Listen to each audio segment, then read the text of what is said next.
EA Sports. It's in the game. I got loyalty inside my DNA. Quarter piece got war and peace inside my DNA. I got power, poison, pain, and joy inside my DNA. I got hustle, though ambition flow inside my DNA. I was born like This is the new wave, where things have evolved. The game ain't the same as it once was. This is NBA Live. Here, you can be the one and shine like the league's best. Anybody can get shook or dunked on or crossed up. And your newfound control over your strength, skills, and style is a beautiful thing.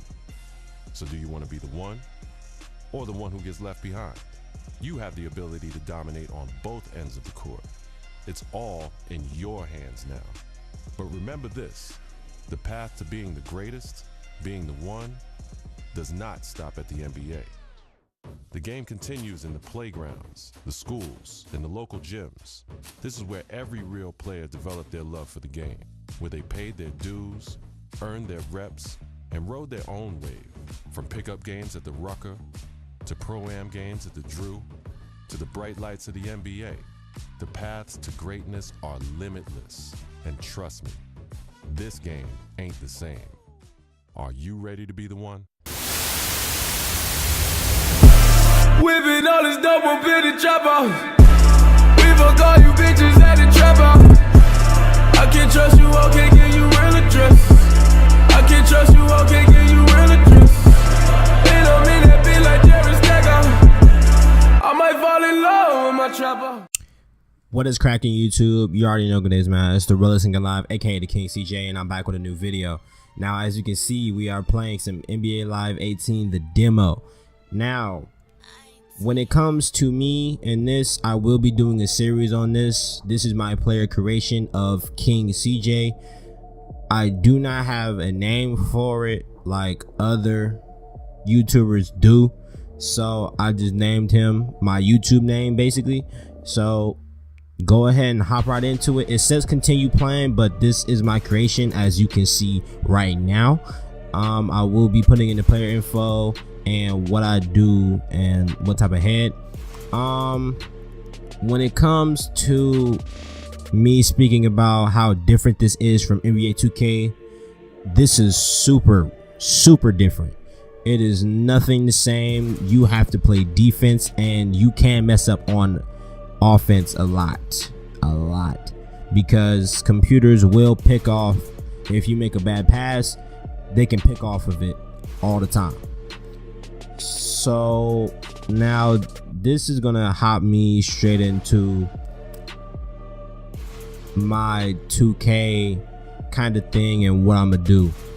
To be honest, I do not know what I'm going to do for this 2K.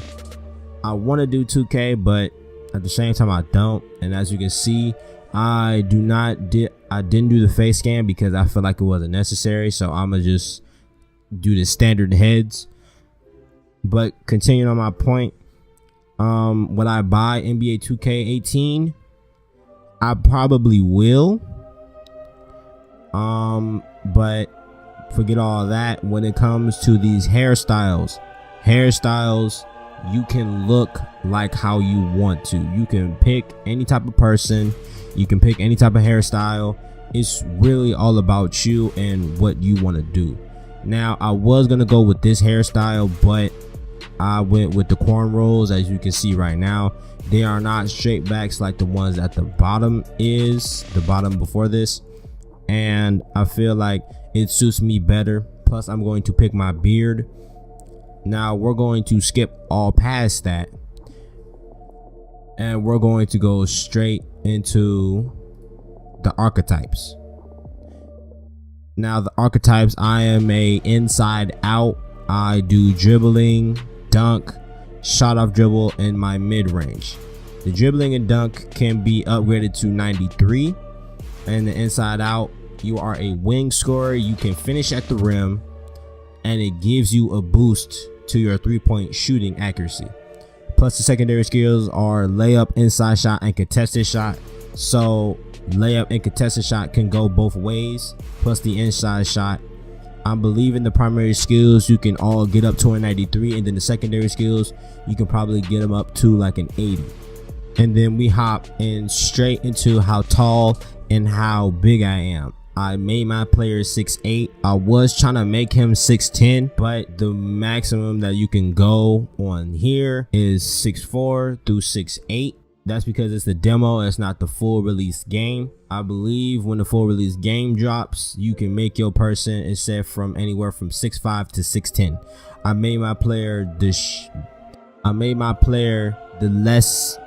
less weight so that I can have more speed, because I value speed over strength. And as you can see, the TheKvnggCJ made my person 6'8" and 180 pounds. Now we're gonna hop right into the cutscenes. I love these cutscenes, but go ahead and hop right into them. Like millions of other kids, you dreamed of one day being in the NBA. You wanted to be a star, and someday to rise above and become the greatest to ever play. You dreamed of being the one. But the road to stardom is never easy. There are obstacles, injuries, and disappointments. Adversity is universal. It can happen to anyone at any time. And one day, it happened to you. You went from being a guaranteed lottery pick to a kid who may never even play college ball again.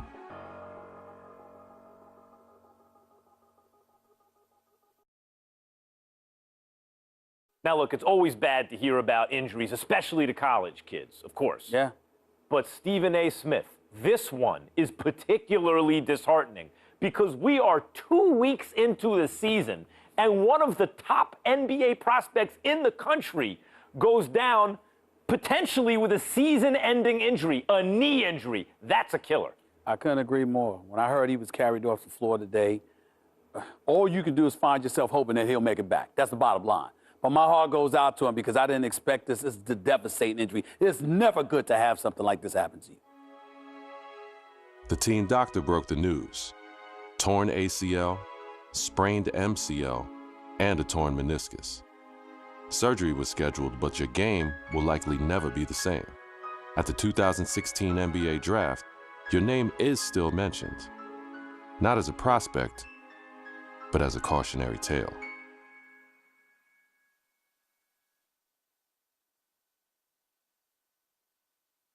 Now, there's another huge story in this year's draft. A record number of underclassmen, 30 of them, undrafted. And I hope, anyway, that this is a lesson. This serves as an example to college players. I'm not talking about the ones who are genuinely one and dones, the guys you know are going to be lottery picks. I mean the rest of them. They're not sure shots. You're not sure they're going to be lottery picks.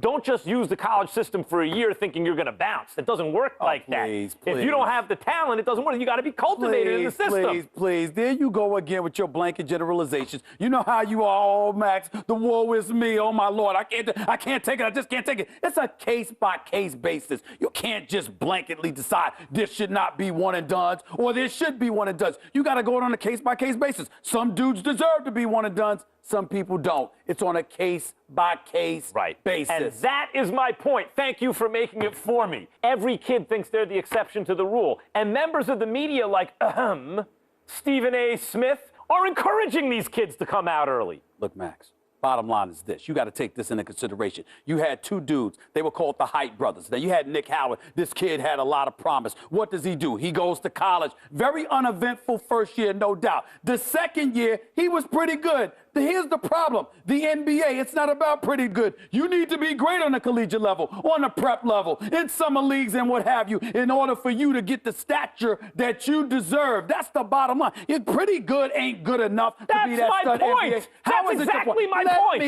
Let me finish. There's another example. I did say the Hype brothers. I wasn't talking about one individual. I was talking about two. What happens? One and done in a different way. 1 year, one ACL injury later, and look where he's at now. His future is clearly uncertain. So you got to take advantage of that opportunity because you never know when an injury is going to cost you everything. Stephen A., listen to yourself. Let's listen to yourself for a second. You give one argument for why a kid should come out early, a one-and-done situation. I can give you 30 arguments this morning alone why they should stay in school. And now you have to wonder what a kid like Nick Howard, who has given up his college eligibility, does next. What does he do next? First of all, don't sweat the technique. The argument, or one argument, as long as it's strong enough, that's all that matters. That's number one. Number two, the Hype brothers was something special. What they really, really need to do. I'm going to tell you what they need to do, Max. They need to get back to playing together. My sources are telling me the ACL injury has been completely healed. So go on a Pro-Am circuit. Go in summer leagues. Do what you got to do to get back on the court together to remind everybody of what you once were. Because once you pull that off, the sky's the limit. That's what they need to do. Get back to playing ball together, because when people see what you can do as one, the other arguments don't really matter. Like I said, don't sweat the technique.